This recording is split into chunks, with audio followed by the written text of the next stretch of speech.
Welcome to NPS online class. Today we will discuss about chapter 3 of biology transportation. In this chapter we have covered only two following topics, that is basic concept of transportation in plant, and last one is basic concept of transportation in animal. So get started. Our first point is introduction. In introduction, firstly we see example, then we understand what is the circulatory system and what will happen in plant body and animal body as basic of transportation. So get started. Filling the petrol tank of a motor car is of no use unless there is a pipeline to carry the petrol from a tank to the engine. किसी भी motor car की petrol tank को हम लोग fill करते हैं तो ये कोई यूज़ नहीं है, ये एक्सटर्नली इसका कोई यूज़ नहीं होता है, बट इंटरनली वो पाइपलाइन के थ्रू पेट्रोलियम कैरी करता है, फिर एट लास्ट वो टैंक के इंजन में फिल होता है. एज सिमिलरली, ये तो हमारा एग्जाम्पल था. अब फुल स्टॉप के बाद हम लोग देखेंगे similarly digesting food in alimentary canal and absorbing O2 from external environment by respiratory organs shall be of no use to an animal unless the digested nutrients and O2 are transported from these organs to all body cells where these are actually utilized.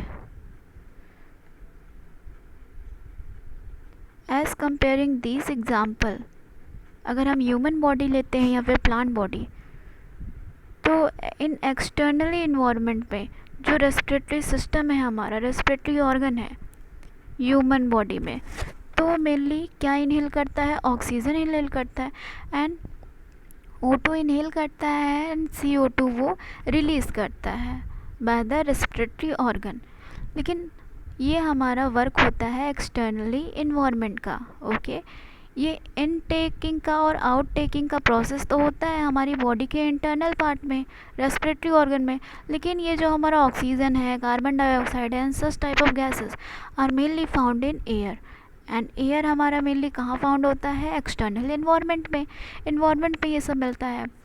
तो as these following topic ये proof किया गया है यहाँ पे कि जैसे कि यहाँ पे देखिए फर्स्ट पॉइंट में पेट्रोल टैंक जो है हमारा, पेट्रोल फिल होता है मोटर कार में, टैंक में, पाइपलाइन के थ्रू वो इंजन में जाता है और इंजन वहाँ से वर्क करता है.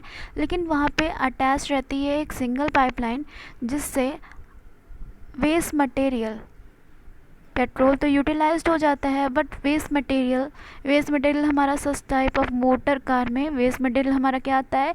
स्मोक आता है. तो वेस्ट प्रोडक्ट जो है कम आउट होता है दूसरी पाइपलाइन से.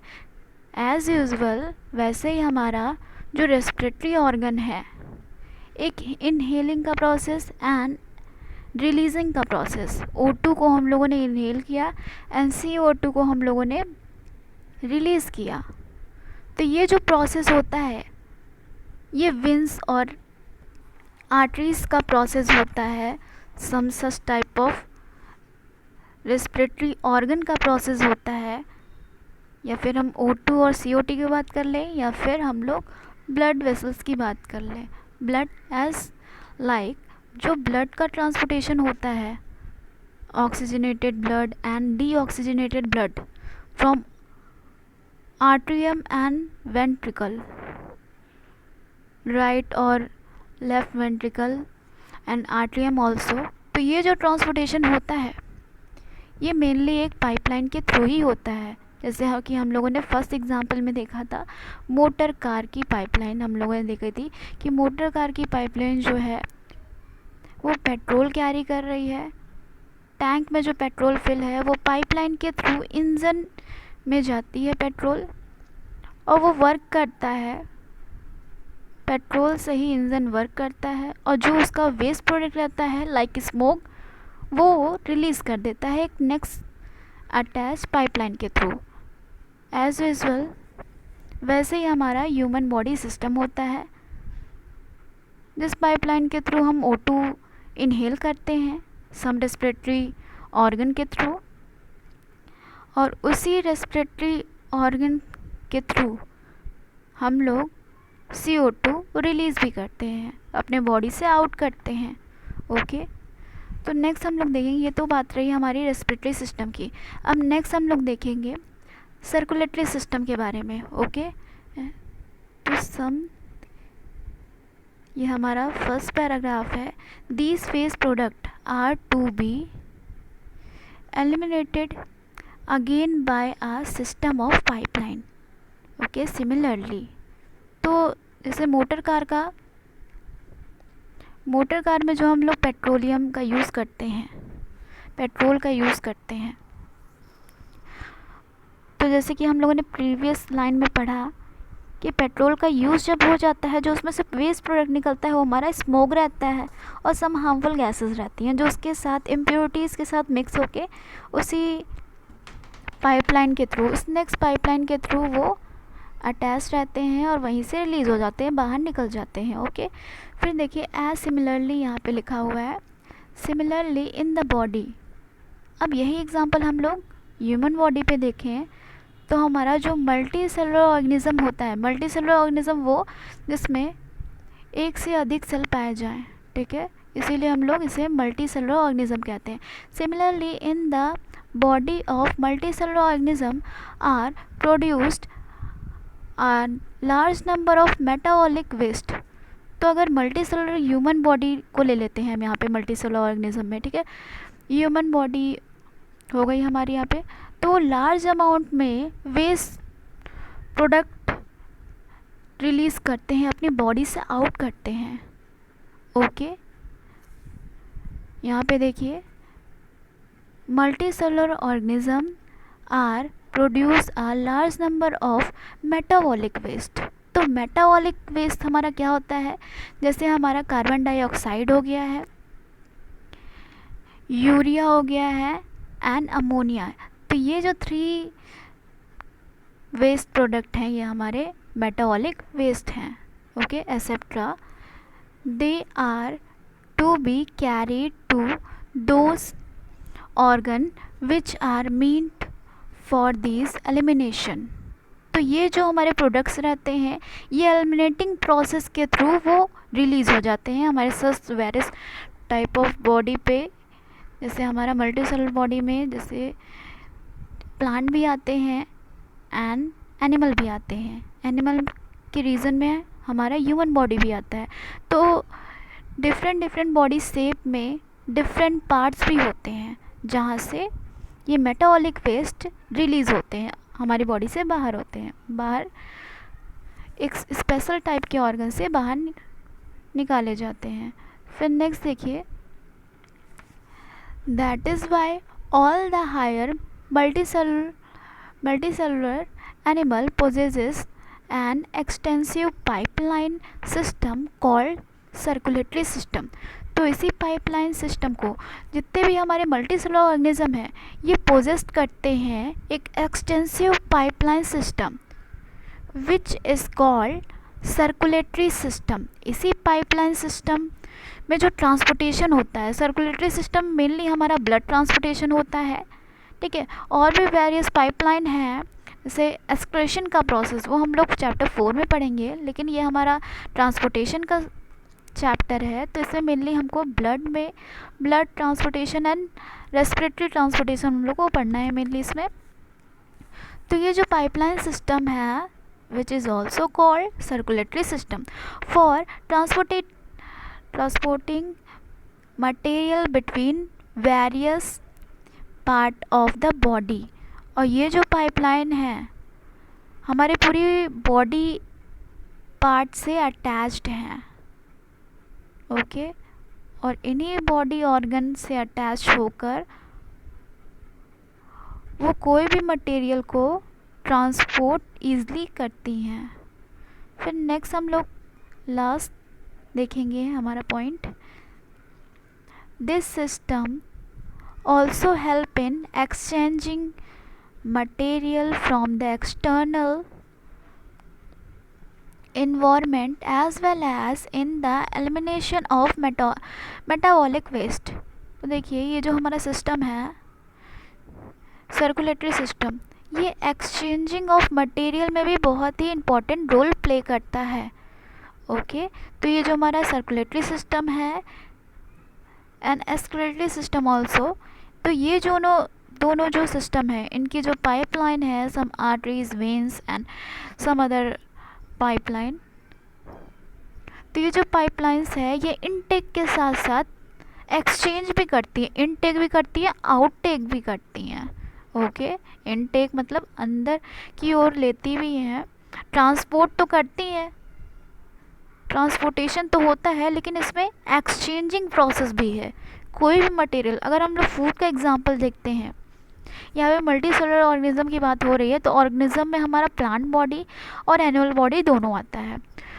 तो एज यूजुअल यहाँ पे हम लोग देखेंगे कि एक्सटर्नल एनवायरनमेंट में हमारा गैसेस आ जाता है, एयर आ जाता है, वाटर आ जाता है and some other food material जो हमें ऑक्यूपाई होता है सम स्पेशल प्लांट के थ्रू। तो ये हमारा एक्सटर्नल एनवायरनमेंट में आ गया है। ये सब जो मटेरियल का एक्सचेंज होता है ये वही पाइपलाइन के थ्रू होता है, और इनसे जो वेस्ट प्रोडक्ट निकलते हैं इनको हम लोग मेटाबॉलिक वेस्ट कहते हैं, ओके। अब हम लोग नेक्स्ट टॉपिक पे आएंगे, इंट्रोडक्शन था ये हमारा। नेक्स्ट टॉपिक में हम लोग आएंगे मिनरल्स नीडिंग ट्रांसपोर्ट। ठीक है, मिनरल्स में हमारा मटेरियल आ जाएगा, ठीक है, मिनरल्स और मटेरियल्स। तो हमारा सेकेंड पॉइंट है मटेरियल्स नीडिंग ट्रांसपोर्ट। अब जो हम लोग इनटेक करते हैं, जैसे हम लोगों ने फूड इनटेक किया, मिनरल्स में हमारा और मटेरियल्स हमारा क्या आ जाएगा, मेनली हमारा फूड आएगा, गैसेस आएंगे एंड सम अदर मटेरियल में हमारा air, water, gases, nutrients, hormones etcetera and molecules also. तो ये सारे जो प्रोडक्ट्स हैं हमारे, ओके, ये मेनली हमारा मटेरियल में ही पाए जाते हैं, और इनका ट्रांसपोर्टेशन कैसे होता है इस टॉपिक में हम लोग पढ़ेंगे। तो पहले हम लोग जान लेते हैं कि कौन सा मेन मटेरियल होता है जो हमें यूज़फुल रहता है हमारी बॉडी के लिए, सच type of organism also. Organism में हमारा प्लांट बॉडी और एनिमल बॉडी दोनों ही आ जाती है, इसलिए मैं ज़्यादातर वर्ड ऑर्गेनिज्म का यूज़ करती हूँ, ताकि ये प्लांट और बॉडी और एनिमल बॉडी की दोनों की ट्रांसपोर्टेशन सिस्टम की बात हो रही है यहाँ पे। देन नेक्स्ट यहाँ पे देखेंगे इस टॉपिक में, the main materials that need transport in the body include nutrients, gases, hormones, waste materials, molecules and cells that protect the body from diseases, okay. तो मेन मटेरियल में जैसे कि मैंने पहले ही बताया आप लोग को, प्रीवियस ही मैंने फर्स्ट लाइन में हेडिंग में ही बता दिया था कि जो मेन मटेरियल है हमारा, उसे हम लोग अगर इनटेक करते हैं तो इसे ट्रांसपोर्टेशन की बहुत इम्पोर्टेंस रहती है, इट नीड ट्रांसपोर्टेशन। और इसका रीज़न क्या है, हार्मोन हमारा तभी वर्क करेगा और न्यूट्रिएंट्स हमारे तभी वर्क करेंगे जब वो यूटिलाइज्ड होंगे, जब वो आगे बढ़ेंगे और वाटर को, एयर को यूटिलाइज्ड करेंगे, तभी ये वर्क करेंगे, ओके। ये विटामिन्स जो मिनरल्स होते हैं न्यूट्रिशन के अंदर में ही आते हैं। अब विटामिन्स मिनरल्स का ट्रांसपोर्टेशन नहीं होगा, वाटर का ट्रांसपोर्टेशन नहीं होगा, तो ये हमारे हार्मोन्स, हमारे पूरे बॉडी सिस्टम वर्क ही नहीं करेंगे। तो एज यूजुअल इनका ट्रांसपोर्टेशन बहुत ही ज़्यादा नीडेबल है for including in our body such type of material, जैसे हमारा हो गया nutrients, gases, some gases O2 and CO2, and some other gases जो हमारे स्टमक में इन्वॉल्व रहते हैं, ओके, बाय फीडिंग प्रोसेस पे। फिर नेक्स्ट देखते हैं हमारा hormone and waste material, molecules and cells that protect our body from diseases। तो ये molecules and nutrients, gases, hormones and waste material जब वर्क करते हैं, इनमें जब ये फैसिलिटीज़ प्रोवाइड की जाती है, सम वाटर और जो भी अभी मैंने फैसिलिटीज़ बताई है, इनका ट्रांसपोर्टेशन होता है मिनरल्स, विटामिन्स का, फूड इनटेक करते हैं ह्यूमन बॉडी के अंदर। तो इनका जब ट्रांसपोर्टेशन ये सेल्स में होता है तो सेल्स बहुत ही ज़्यादा इम्प्रूव हो जाती हैं और वर्क बहुत बेटरली फायर करने लगती हैं। जब सेल्स हमारी हेल्दी रहेंगी एंड बेटर वर्क करेंगी तो जो इनमें एंटीबॉडीज़ हैं वो ज़्यादा डेवलप होंगी और वो किसी भी डिसीज़ को हमारी बॉडी में इनटेक करने नहीं देंगी, ओके। फिर हम लोग थर्ड पॉइंट पे आते हैं, ट्रांसपोर्टेशन इन यूनिसेलुलर ऑर्गेनिज्म। अभी हम लोग पढ़ रहे थे कि मल्टीसेलुलर ऑर्गेनिज्म में, multicellular organism means which have more than one cell, that type of organism are known as multicellular organism. तो नेक्स्ट देखिए, इस टॉपिक में हम लोग पढ़ेंगे कि यूनिसेलुलर ऑर्गेनिज्म ऐसे ऑर्गेनिज्म जो जिनके पास सिर्फ सिंगल सेल हो, ओके, सिंगल सेल हो या फिर सेल का सिर्फ स्ट्रक्चर हो, पूरा डेफिनेट सेल उनके पास हो ही ना। तो ऐसे ऑर्गेनिज्म के पास, ऐसे ऑर्गेनिज्म की बॉडी में कैसे ट्रांसपोर्टेशन सिस्टम चलता है। तो ये इस फर्स्ट कॉलम में हम लोग देखेंगे, हाफ पोर्शन इस फर्स्ट कॉलम में है, बाकी हाफ पोर्शन आपका सेकंड कॉलम में है। तो पहले हम लोग इसे देखेंगे, इन यूनिसेलुलर ऑर्गेनिज्म लाइक। अब हम लोग इसकी एग्जांपल देखेंगे कि यूनिसेलुलर ऑर्गेनिज्म कैसे होते हैं, किस टाइप के होते हैं। तो such type of animal called unicellular organism like amoeba, paramecium, euglena etcetera. तो ये सारे जो हमारे ऑर्गेनिज्म हैं ये सब बहुत ही माइन्यूट पार्टिकल है, माइन्यूट ऑर्गेनिज्म है, because it is also called micro organism. इसे, इन लोगों को हम लोग नेकेड आई से नहीं देख सकते, अपने नॉर्मल आई से नहीं देख सकते हैं, विद हेल्प ऑफ माइक्रोस्कोप की वजह से ही हम लोग इसे देख सकते हैं। That is it called micro organism. Etcetera, amoeba, paramecium, euglena etcetera, ये हमारी यूनिसेलुलर ऑर्गेनिज्म हो गए हैं। The body size is very very small.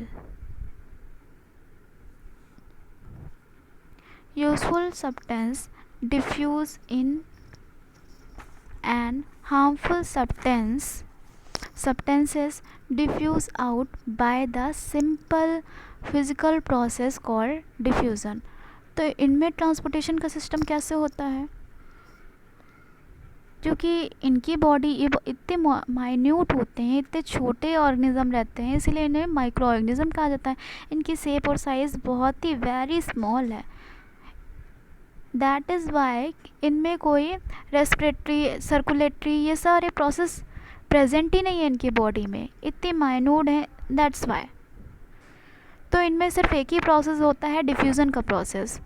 Diffusion का प्रोसेस हमारा कैसा प्रोसेस होता है, इसमें यूजुअली जो सब्सटेंस यूजेबल है इनकी बॉडी के लिए वो एक्यूपाई कर लेते हैं, अपने अपर बॉडी कवरेज एरिया से एक्यूपाई कर लेते हैं और उन्हें अपनी बॉडी में डिफ्यूज़ कर लेते हैं, मतलब अंदर ले लेते हैं, ओके। इनमें माउथ भी प्रेजेंट नहीं रहता है, इनमें इनकी होल बॉडी में पोर प्रेजेंट रहेंगे और सीलिया और फ्लैजेलम प्रेजेंट रहेंगे। दैट्स वाई ये ऑक्यूपाई कर लेते हैं, अपने अंदर फ्यूज़ कर लेते हैं। कोई भी फूड मटेरियल जो भी इन्हें यूज़फुल सब्सटेंस दिखा वो उन्हें उनके पास जाके, लोकोमोशन तो इसमें होता है, तो मूवमेंट जब वो अपनी बॉडी को मूव करवाते हैं लोकोमोशन के प्रोसेस के थ्रू, देन इन्हें जहाँ भी यूजेबल सब्सटेंस दिखा तो वो अपने बॉडी के अंदर इनटेक कर लेते हैं with the help of small pores जो उनकी बॉडी, पूरे बॉडी कवर्ड एरिया पे प्रेजेंट रहते हैं। तो उस फूड मटेरियल को डिफ्यूज़ कर लेते हैं, अपने अंदर ले लेते हैं, और जो भी इनके बॉडी से फिर उसे क्या करते हैं, डाइजेस्ट करते हैं ये लोग, ये इस type of unicellular organism digest करते हैं, और जो इनके बॉडी के अंदर हार्मफुल सब्सटेंस रहते हैं इसे वो क्या करते हैं, डिफ्यूज़ आउट कर देते हैं, उसी पोर से डिफ्यूज़ आउट कर देते हैं। ओके, तो उसी पोर से डिफ्यूज़ आउट कर देते हैं। तो ये फिज़िकल प्रोसेस हमारा कहलाता है डिफ्यूज़न का प्रोसेस।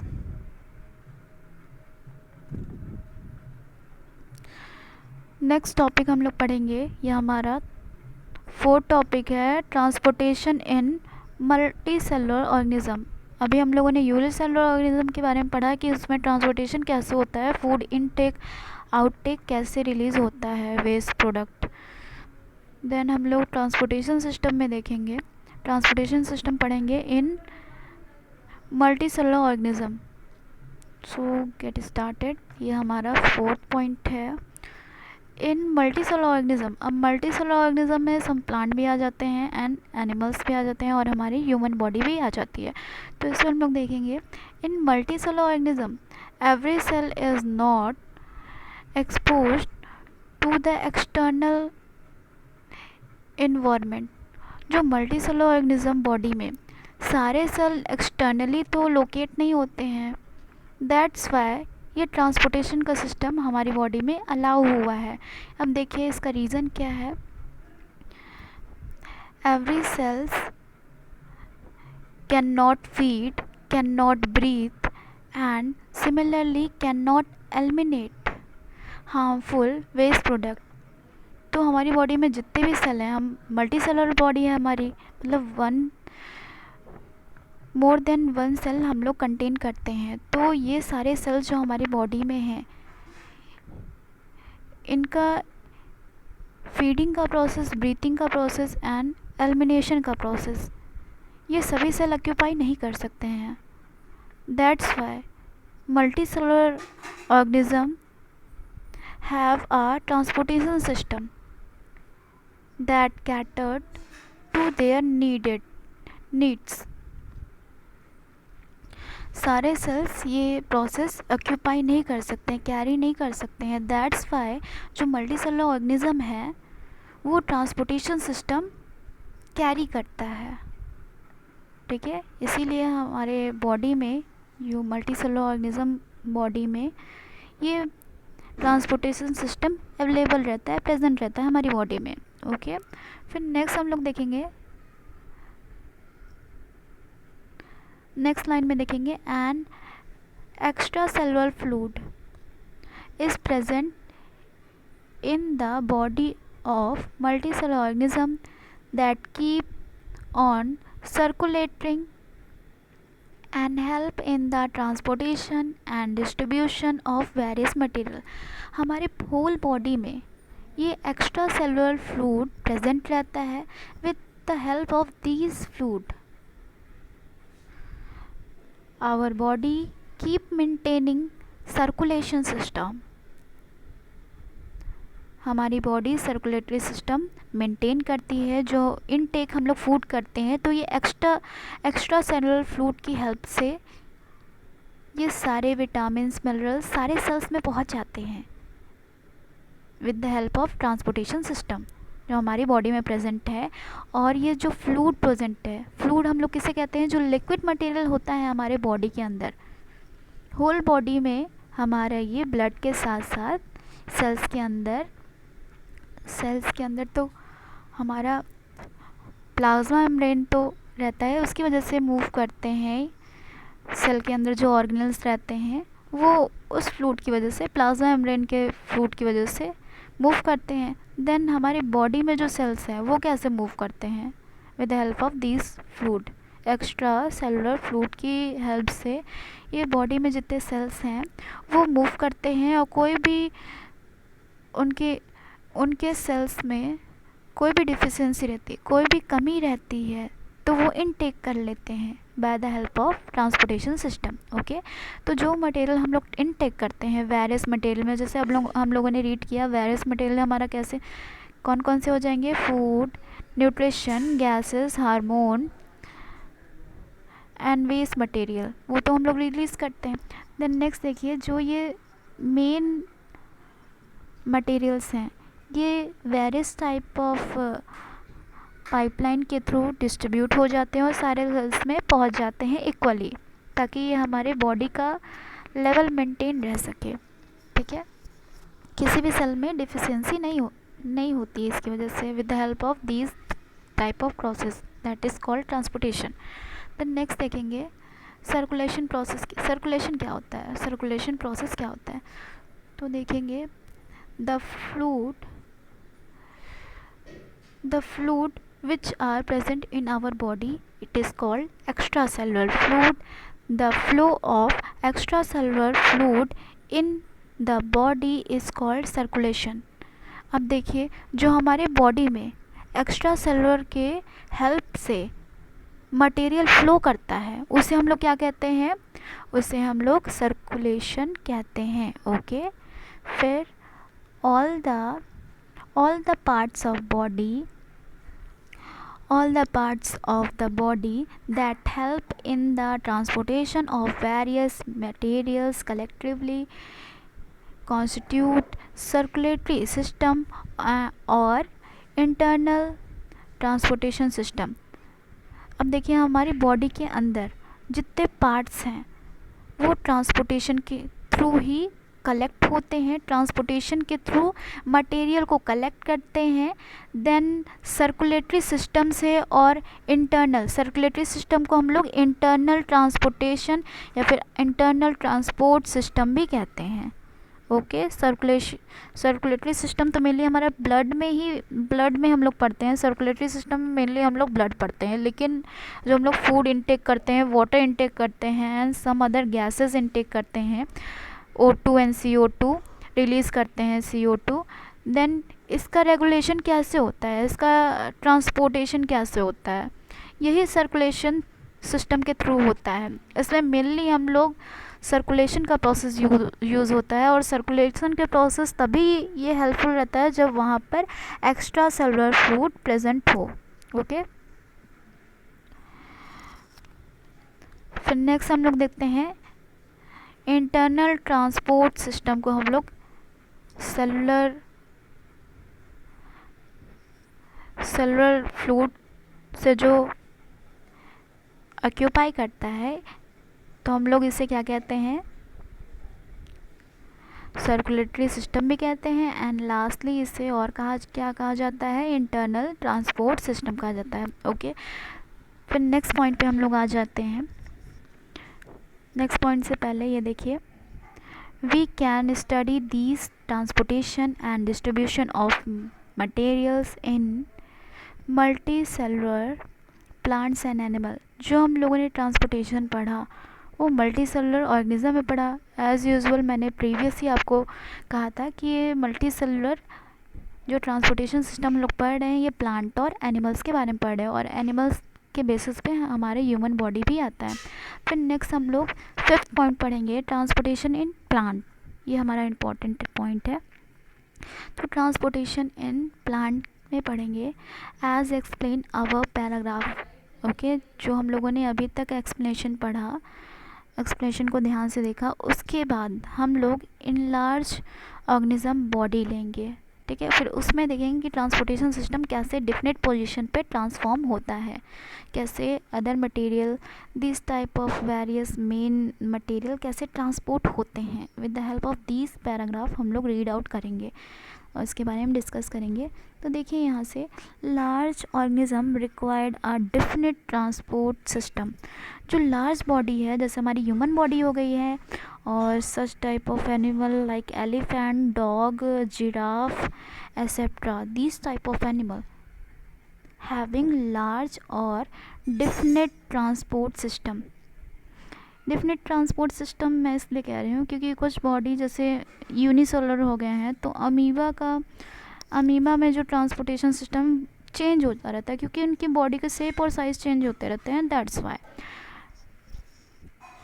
फिर नेक्स्ट हम लोग आगे रीड करेंगे, in most of the higher plant the transport system is made up of tube like structure called xylem and phloem.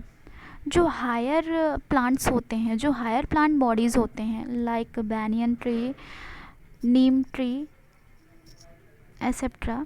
तो ये सारे जो हमारे हायर प्लांट्स रहते हैं जिनमें पूरी वेल बॉडी डेवलप हो, प्लांट के सभी ऑर्गन प्रेजेंट हो, ओके, रूट, स्टेम, लीफ, ये सभी चीज़ें प्रेजेंट हो, तो उन्हें हम लोग क्या कहते हैं, हायर प्लांट बॉडी कहते हैं। फिर नेक्स्ट इसी में देखेंगे द ट्रांसपोर्टेशन सिस्टम। और जो ये हायर बॉडी प्लांट हैं, प्लांट की बॉडी है, हायर प्लांट बॉडी हैं जो, और उनमें जो ट्रांसपोर्टेशन सिस्टम होता है वो ट्यूब के थ्रू होता है, और इस ट्यूब को हम लोग क्या कहते हैं, जाइलम एंड फ्लोएम ट्यूब कहते हैं, और मेनली इसे टिश्यूज़ भी कहते हैं। जाइलम और फ्लोएम हमारा ट्यूब भी कह सकते हैं, और हम इसे टिश्यू भी कह सकते हैं, बिकॉज ये दोनों ही प्रेफर करता है। These tissue constitute vascular system, ये वेसल भी ऑक्यूपाई करते हैं, और ये vascular system of plant body कहलाते हैं। जो जाइलम और फ्लोएम है ये टिश्यू कॉन्स्ट्रक्ट करते हैं, और ये वेस्कुलर टिश्यूज़ में आते हैं, वेस्कुलर सिस्टम ऑन बॉडी में आते हैं। It extend from the root through the system up to the leave. In the leave they are clearly seen as a pattern of veins. Upward movement of water and minerals from the root up to the leaves take place through xylem. It is called ascent of sap. तो देखिए जो हमारा xylem है, xylem जो है हमारा वो mainly water और मिनरल्स को ट्रांसपोर्ट करता है, और वाटर और मिनरल्स ये मेनली हमारे रूट में प्रेजेंट रहते हैं। वाटर हम लोग प्लांट में at the bottom of the root ही हम लोग वाटरिंग करते हैं प्लांट में, लीफ के अपर साइड पे तो नहीं करते ना, ये हम लोग नीचे की स्टेम में और रूट में हम लोग वाटरिंग करते हैं प्लांट में। तो मेनली हमारा वाटर और मिनरल्स हमारा सॉइल से मिल जाता है, तो मिनरल्स और वाटर ये हमारे रूट में ही प्रेजेंट रहते हैं। अब रूट के थ्रू ये जो जाइलम है, जाइलम्स की जो विंस है, विंस मेनली हम लोग पाइपलाइन को यहीं पे पैटर्न वाइज विंस कह रहे हैं, ओके। तो रूट के ही थ्रू ये स्टेम में जाती हैं, और स्टेम अपवर्ड करता है लीव में, और ये पूरे लीव में क्लियरली ये विंस के थ्रू मिनरल्स और वाटर ट्रांसपोर्ट हो जाते हैं। और ये वर्क कौन करता है, जाइलम टिश्यू करता है, जो कि वेस्कुलर सिस्टम ऑफ प्लांट है, ओके। और यही सिस्टम हमारा क्या कहलाता है, ये जो हमारा जाइलम का जो प्रोसेस है इसे हम लोग क्या कहते हैं, एसेंट ऑफ सैप कहते हैं, ओके। तो आज की क्लास में हमारे यही मेन टॉपिक थे। Thanks for attending my class. I hope you like my video. Please like and subscribe. Take care all of you.